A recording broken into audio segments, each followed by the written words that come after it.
Brought to you by Biz Analyst by खाता book. ना computer ना फाइल, अब टैली डेटा ऑन मोबाइल बिज एनालिस्ट के साथ। नमस्कार, मेरा नाम है निखिल और आप देख रहे हैं दी ललन टॉप शो। 7 अप्रैल वाले दी ललन टॉप शो में हमने आपको बताया था कि लोकतंत्र में जिन लोगों के पास अधिकार और शक्तियां होती हैं उनकी जवाबदेही सुनिश्चित करना कितना ज़रूरी है। इसके लिए संविधान में सीएजी और न्यायपालिका जैसी संस्थाओं की व्यवस्था दी गई है, लेकिन ये सारी व्यवस्थाएं ठीक तरीके से काम कर रही हैं या नहीं, ये कैसे मालूम चलेगा। इसलिए होती है प्रेस चौकीदारों की चौकीदार। लेकिन चौकीदार को ही अगर बंद कर दिया जाएगा तो चोरी होगी, लेकिन चोर कभी पकड़ में नहीं आएगा। फिर भी बीते कुछ दिनों में पत्रकारों को जरा सी बात पर लॉकअप में कैद किया गया है। उनके कपड़े उतारकर तस्वीरें वायरल की गई हैं। अस्पताल की फर्श पर उन्हें लटाकर पैरों में बेड़ियां भी बांधी गई हैं। इसीलिए आज दी ललन टॉप की बड़ी खबर में बलिया, सीधी और बालासोर की घटनाओं के बहाने हम यही जानेंगे कि जब भारत आज़ादी का अमृत महोत्सव मना रहा है तब इस मुल्क में पत्रकार कितने आज़ाद हैं। लेकिन पहले दिन का वीडियो।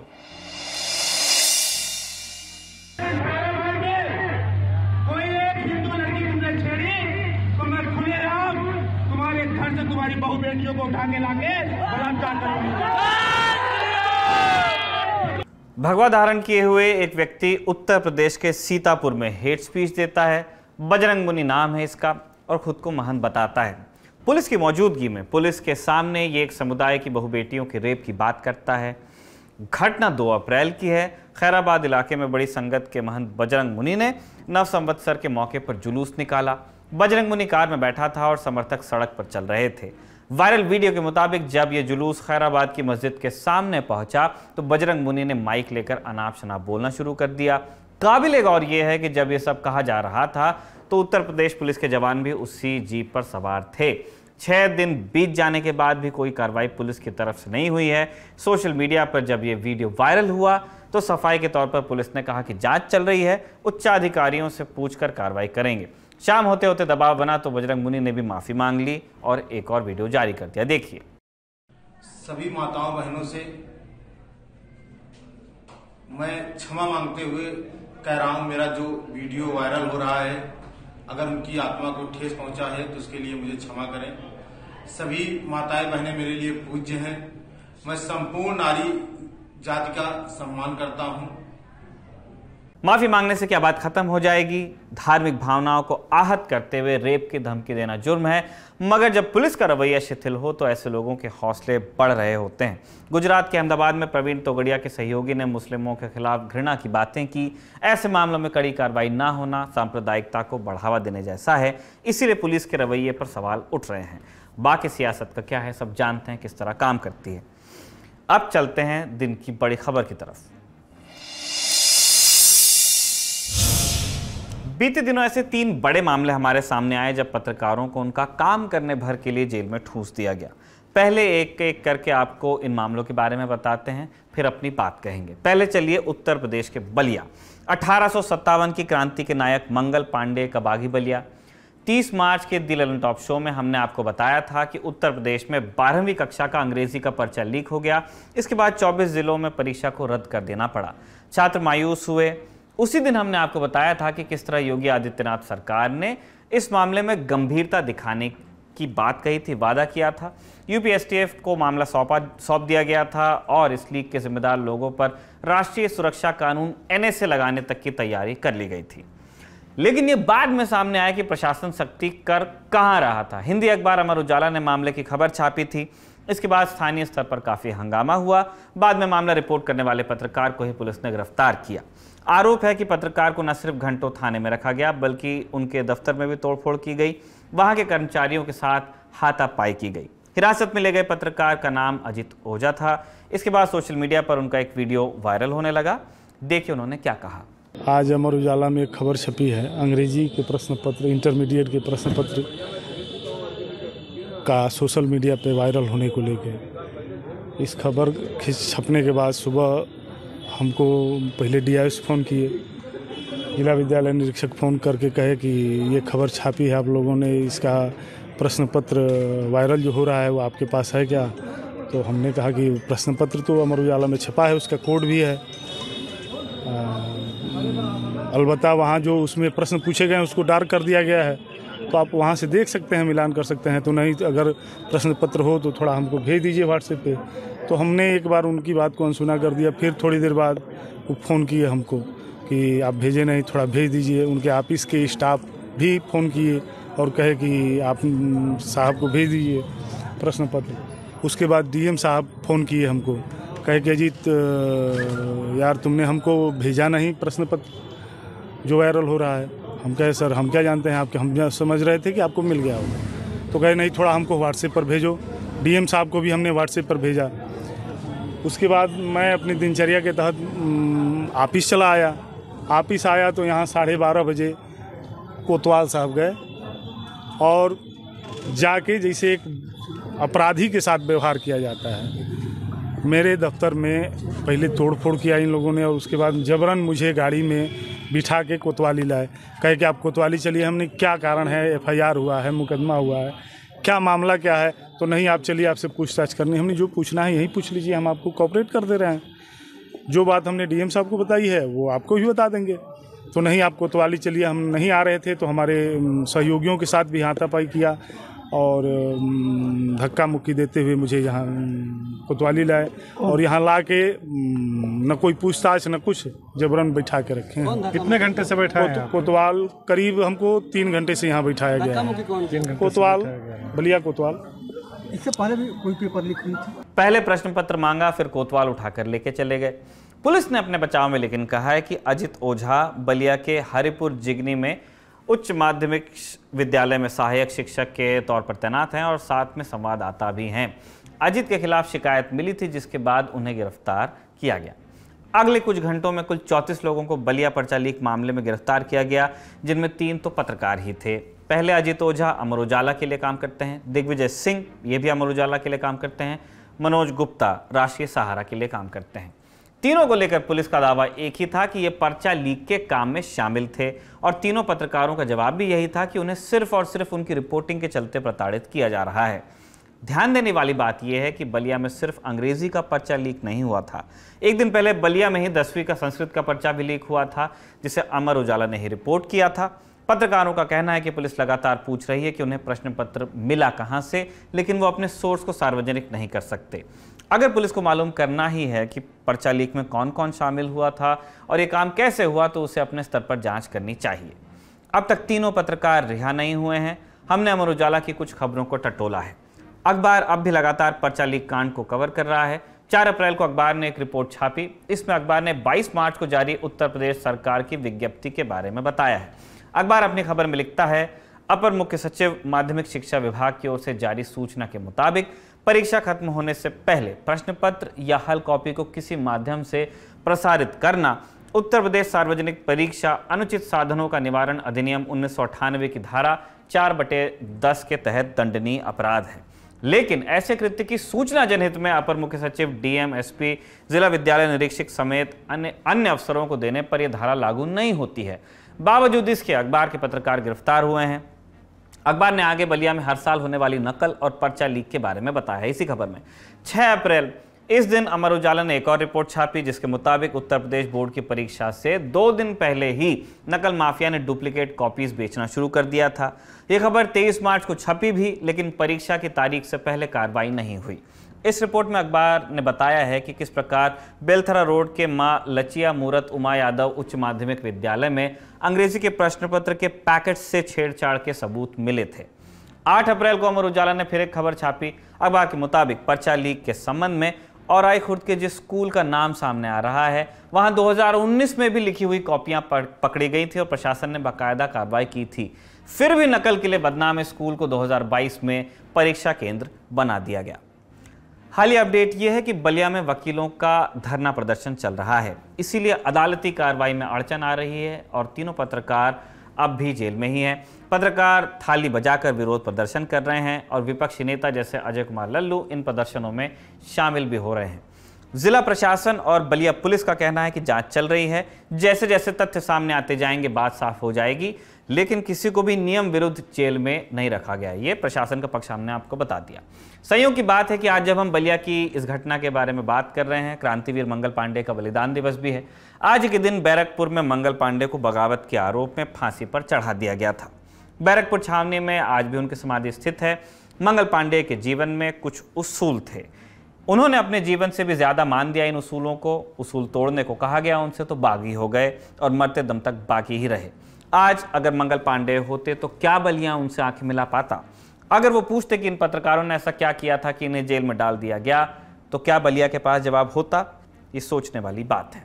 बलिया के बाद अब चलते हैं मध्य प्रदेश के सीधी। अकबर के दरबार में 9 रत्न थे और इन 9 रत्नों में से एक था बीरबल, सीधी का रहने वाला बीरबल। लेकिन आज सर्च इंजन पर सीधी डालकर आप सर्च करेंगे तो आपको ये तस्वीर नजर आएगी। 8 लोग बिना कपड़ों के खड़े हैं। यूट्यूब की कम्युनिटी गाइडलाइंस का चक्कर ना होता, हम आपको बिना ब्लर किए तस्वीर दिखा देते। आप देखते कि हाजिर जवाब बीरबल के सीधी में सरकार से जवाब मांगने वाले पत्रकारों के साथ क्या सलूक होता है। कोतवाली में खड़ा कर दिया जाता है सिर्फ एक अंडरवियर के सहारे। बदन इतना उघड़ा हुआ है कि हाथ से कुछ छुपाने की कोशिश अब बेकार है, तो हाथ सामने बांधकर 8 लोग खड़े हुए हैं। इनमें से सबसे किनारे बाईं ओर खड़े शख्स का नाम कनिष्क तिवारी है। कनिष्क एक राष्ट्रीय हिंदी न्यूज चैनल के स्ट्रिंगर हैं, साथ ही विंध्य टीवी नाम से अपना यूट्यूब चैनल भी चलाते हैं। इनके साथ में खड़े लोग रंगमंच यानी थिएटर का काम करते हैं। इंद्रावती नाट्य समिति से जुड़े बताए गए हैं। इस मामले पर द ललन टॉप के लिए गौरव श्यामा पांडे ने एक विस्तृत खबर की है। इस खबर में गौरव पांडे बताते हैं कि 2 अप्रैल को सीधी पुलिस ने रंगकर्मी और इंद्रावती नाट्य समिति के निदेशक नीरज कुंदेर को गिरफ्तार कर जेल भेज दिया। नीरज पर फेक फेसबुक आईडी बनाकर बीजेपी विधायक केदारनाथ शुक्ला और उनके बेटे गुरदत्त शुक्ला के बारे में अभद्र टिप्पणी करने का आरोप था। उन पर कार्रवाई के बाद नाट्य समिति से जुड़े लोग कोतवाली पहुंच गए और प्रदर्शन करने लगे और इसके बाद पुलिस ने प्रदर्शनकारियों को भी पकड़कर बंद किया। इनमें से एक पत्रकार कनिष्क तिवारी भी थे।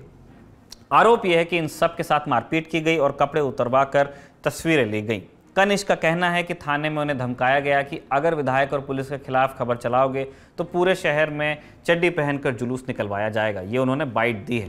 थाने में एक रात और एक दिन बिताकर बाहर आए कनिष्क अभी भी बहुत परेशान हैं। सुनिए।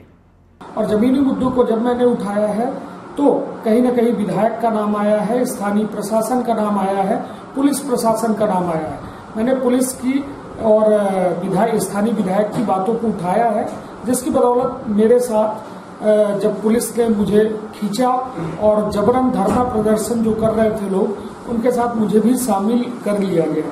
बार बार भाजपा विधायक केदारनाथ शुक्ला का नाम सामने आया तो द ललन टॉप ने उनसे भी संपर्क किया। उनके बेटे गुरदत्त शुक्ला ने कहा कि एक सोशल मीडिया आईडी से उनके परिवार के खिलाफ आपत्तिजनक बातें लिखी जा रही थी। इस बाबत उन्होंने साइबर सेल में मामला दर्ज करवाया था और पुलिस ने जांच में नीरज कुंदेर का नाम उनके सामने आया और इसी आधार पर कार्रवाई भी हुई है उनके खिलाफ। किसी के परिवार को विवाद में घसीटना यकीनन अपराध है, सख्त से सख्त कार्रवाई होनी चाहिए लेकिन नियमों के तहत। लेकिन थाने के अंदर मारपीट और निर्वस्त्र कर तस्वीरें वायरल करना सही कैसे हो सकता है? इस पर एसपी मुकेश श्रीवास्तव का यह कहना कि प्रॉपर तलाशी न लो तो कई बार लोग फांसी वगैरह लगा लेते हैं, आगे समस्या खड़ी होती है। बस जो फोटो वायरल हुई है वो नहीं होनी चाहिए। लेकिन इस तर्क से यह भी नहीं समझ आता कि तलाशी के बाद जब इन लोगों को लॉकअप में डाला गया तो वहां ये लोग निर्वस्त्र क्यों रखे गए थे? क्या पुलिस वाकई सभी अपराधियों के साथ यही सलूक करती है? इन्हीं सवालों का असर था कि मध्य प्रदेश के मुख्यमंत्री शिवराज सिंह चौहान ने अब मामले में रिपोर्ट तलब कर ली है।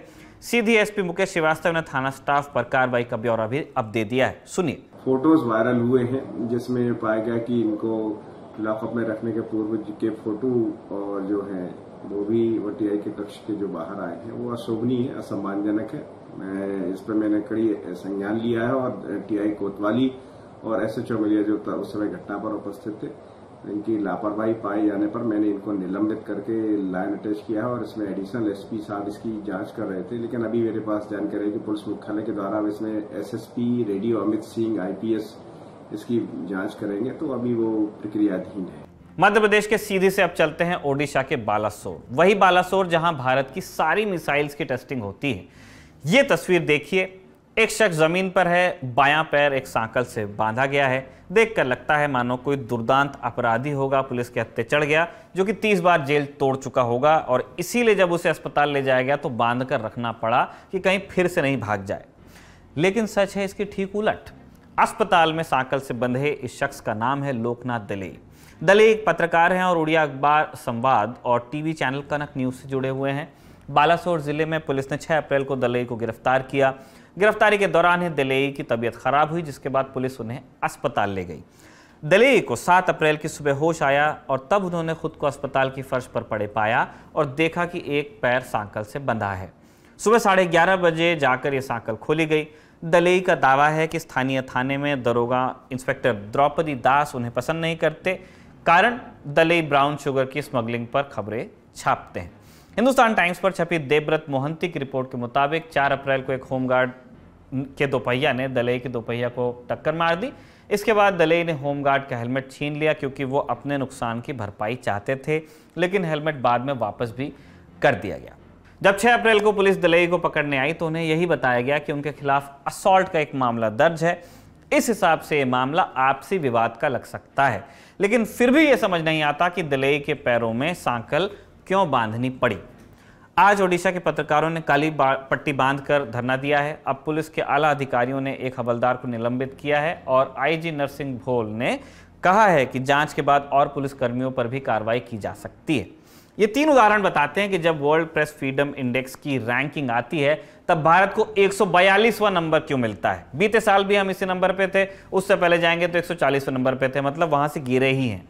बात में गर्व का अवसर तलाशने वाले भारत के लिए ये सोचने वाली बात होनी चाहिए कि जब पत्रकारिता के लिए सबसे खतरनाक देशों की लिस्ट बनाई जाती है तो उनमें भारत का नंबर पहले 5 देशों में क्यों होता है।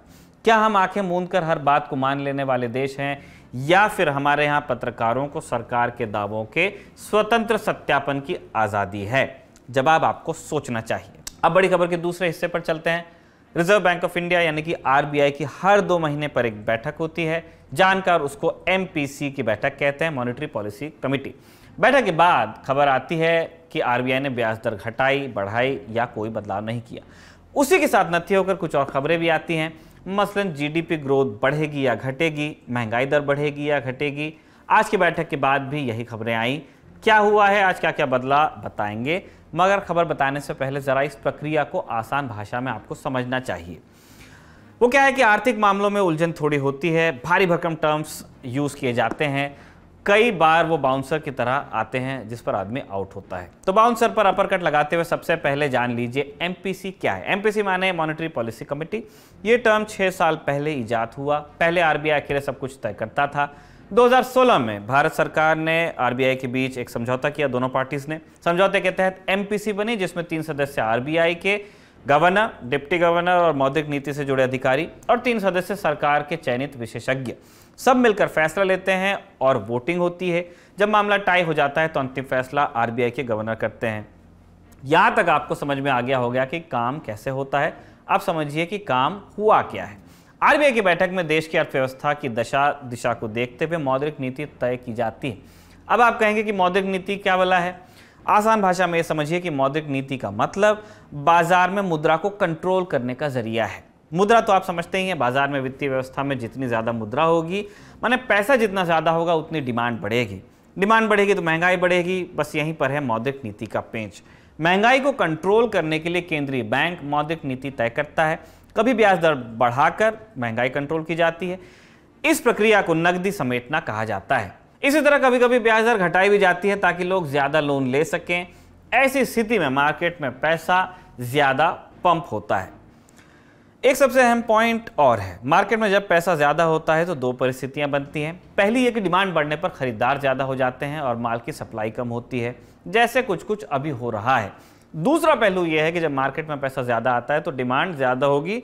डिमांड होगी तो आर्थिक गतिविधियां तेज होंगी। इसका मतलब है जीडीपी की ग्रोथ बढ़ेगी। अब आरबीआई का ऑब्जेक्टिव यह होता है कि महंगाई भी ना बढ़े और जीडीपी ग्रोथ भी ना घटे। बड़ी महीन रस्सी है, उसी पर आरबीआई चलने की कोशिश करता है। बैलेंस बनाकर देश हित में फैसले लेने की कोशिश करता है। तो आज क्या फैसला हुआ, एक एक करके आप देखिए। फैसला हुआ कि रेपो रेट और रिवर्स रेपो रेट दोनों में कोई बदलाव नहीं होगा। सभी 6 सदस्यों ने सर्वसम्मति से फैसला लिया। ब्याज दर न बढ़ाई जाएंगी न घटाई जाएंगी केंद्रीय बैंक की तरफ से। लगातार 11वीं बार कोई बदलाव नहीं किया गया है। Repo rate 4%, reverse repo rate 3.35% है रखा गया है। रेपो रेट मतलब वो रेट जिस ब्याज दर पर बैंक आरबीआई से कर्ज लेते हैं। रिवर्स रेपो रेट मतलब जिस दर पर बैंक आरबीआई को कर्ज देते हैं। बहुत लोग कह सकते हैं ये तो बैंक और आरबीआई के बीच का मामला है, हम में क्या। तो बात यह है कि हमसे और आपसे जुड़ी हुई सीधी सीधी बात है ये, अगर रेपो रेट नहीं घटा तो आपके लोन की ईएमआई भी कम नहीं होगी। आरबीआई की एमपीसी की बैठक का दूसरा महत्वपूर्ण काम होता है कि इसमें इन्फ्लेशन टारगेटिंग की जाती है, माने महंगाई को नियंत्रित रखने के लिए कदम उठाए जाते हैं। खुदरा महंगाई दर को 6% के अंदर रखने का टारगेट होता है। अगर लगातार 2 क्वार्टर महंगाई 6% से ज्यादा होती है तो फिर आरबीआई को वजह बतानी होती है। फिलहाल ये स्थिति नहीं बनी है, मगर आरबीआई ने महंगाई दर बढ़ने के साथ साथ जीडीपी ग्रोथ रेट घटने का अनुमान लगा दिया है। वित्त वर्ष 2022-23 में पहले महंगाई दर 4.5% रहने का अनुमान था, अब यह अनुमान 5.7% हो गया है, जो आरबीआई के तय कांटे के बहुत करीब है। फरवरी महीने में तो महंगाई दर 6.7% रही, शायद इन्हीं वजह से अनुमान बढ़ा दिया गया है। पहले झटके के बाद दूसरे झटके की खबर यह है कि जीडीपी ग्रोथ का अनुमान भी 7.8% से घटाकर 7.2% कर दिया गया है। साफ है कि बढ़ती महंगाई का असर जीडीपी पर पड़ता दिख रहा है। बैठक के बाद प्रेस कॉन्फ्रेंस में आरबीआई गवर्नर ने सप्लाई चेन पर चिंता जताई, कहा कि सप्लाई चेन को लेकर ग्लोबल मार्केट दबाव में है। आरबीआई गवर्नर ने यह भी कहा कि फरवरी के अंत से कच्चे तेल की कीमतों में बहुत ज्यादा उतार चढ़ाव रहा। जियोपॉलिटिकल टेंशन से अनिश्चितता को देखते हुए ग्रोथ और महंगाई का अनुमान जोखिम से भरा हुआ है। महंगाई को लेकर आरबीआई गवर्नर की चिंताएं साफ हैं। हो सकता है कि आगे उसे काबू में करने के लिए रेपो रेट भी बढ़ा दिया जाए। अगली बैठक जून में होगी, मगर महंगाई को लेकर जो अनुमान आरबीआई के कागजों में दिख रहा है, ठीक वैसी ही हकीकत सब्जी मंडी में भी नजर आ रही है। आज ये अखबारों में छपा है कि एलपीजी सिलेंडर दुनिया में सबसे महंगा हमारे मुल्क में बिक रहा है। पेट्रोल डीजल के दाम बेतहाशा बढ़ गए हैं। सीएनजी भी 80 रुपए के आंकड़े को कई जगह छू गई है। ये वो ईंधन है जिससे गाड़ियां चलती हैं। माल ढुलाई में तो ज्यादातर डीजल गाड़ियों का इस्तेमाल अमूमन किया जाता है, तो उसी के रास्ते आम जरूरत की चीजों को भी महंगाई ने जकड़ लिया है। वैसे जो ईंधन के सबसे महंगे होने की बात हमने आपको बताई भारत में, वो भारतीयों की क्रय क्षमता के हिसाब से लगाया हुए अनुमान के हिसाब से है। वापस आते हैं सब्जी भाजी पर। नून तेल से ज्यादा अभी नींबू में महंगाई की चर्चा चल रही है। नींबू 280 रुपए से 300 रुपए किलो बिक रहा है। अब हम लोग नींबू किलो में तो खरीदते नहीं हैं, अमूमन 2, 3, 4 नींबू हमें चाहिए होते हैं, जो 10 रुपए में अमूमन मिल जाते थे। मगर अब तो बाकायदा इस पर जोक चल रहे हैं, व्हाट्सएप फॉरवर्ड्स आ रहे हैं। कोई ग्राहक कह रहा है कि भैया नींबू कितने में दिया, जवाब में आया 10 का 1। ग्राहक कहता है रुको भैया घर से बर्तन ला रहा हूं, 2 रुपए की निचोड़।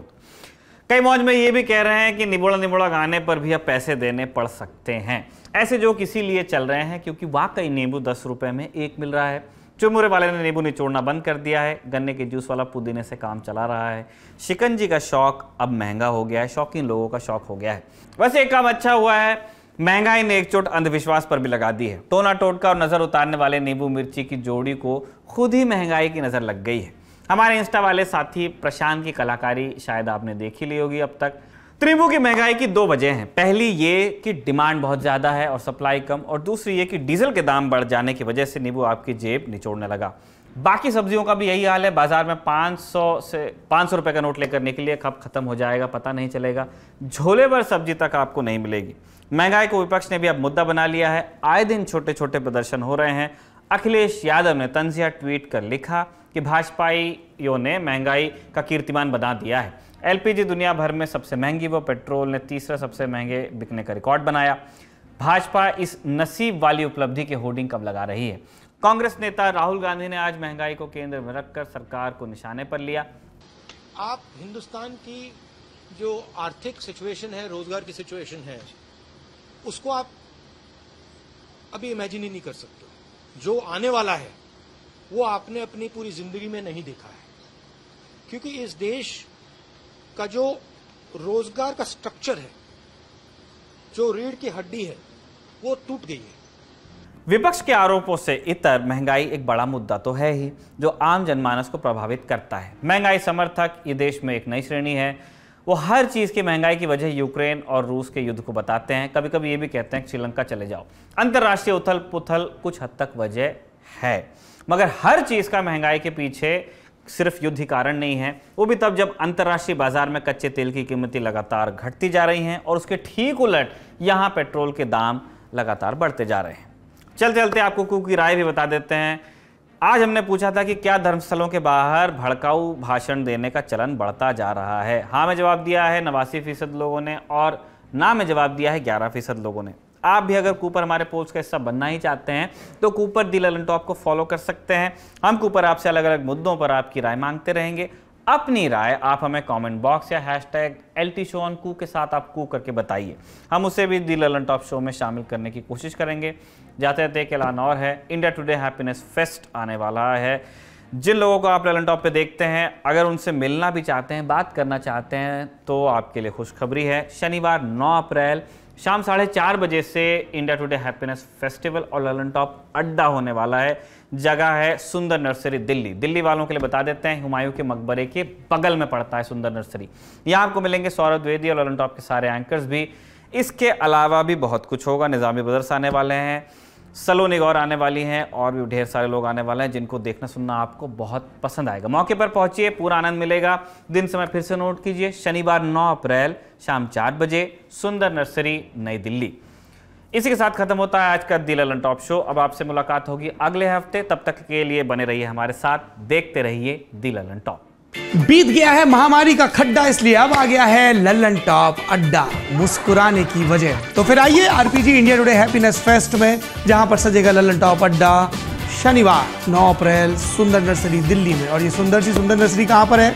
हुमायूं मकबरे के पास। तो आइए अड्डा जमाते हैं, कुछ आपकी सुनते हैं, कुछ अपनी सुनाते हैं और हाँ, बहुत सारे मशहूर लोगों से जी भर के बतियाते भी हैं।